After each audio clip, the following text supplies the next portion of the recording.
మన ప్రభువైన యేసుక్రీస్తు నామములో అందరికీ శుభములు. ఈరోజు మనము కీర్తనల గ్రంథము 2వ అధ్యాయము చదువుకుందాం.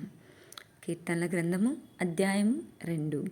అన్యజనులు ఏలా అల్లరి రేపుచున్నారు, జనములు ఏలా వ్యర్థమైన దానిని తలంచుచున్నవి.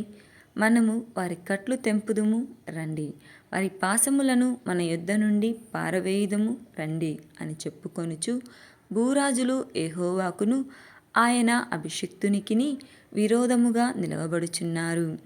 ఏలికలు ఏకీభవించి ఆలోచన చేయుచున్నారు. ఆకాశమందు ఆసీనుడగువాడు నవ్వుచున్నాడు. ప్రభువు వారిని చూచి అపహసించుచున్నాడు. ఆయన ఉగ్రుడై వారితో పలుకును, ప్రచండ కోపము చేత వారిని తల్లడింపజేయును.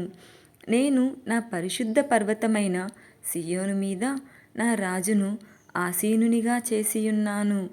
కట్టడను నేను వివరించెదను.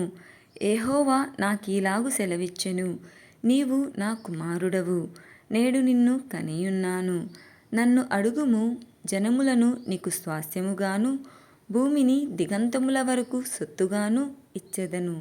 ఇనుపదండముతో నీవు వారిని నలగగొట్టెదవు, కుండను పగలగొట్టినట్టు వారిని ముక్క చెక్కలుగా పగలగొట్టెదవు. కాబట్టి రాజులారా వివేకులైయుండుడి, భూపతులారా బోధనొందుడి. భయభక్తులు కలిగి యెహోవాను సేవించుడి, గడగడ వణుకుచు సంతోషించుడి. ఆయన కోపము త్వరగా రగులుకొనును.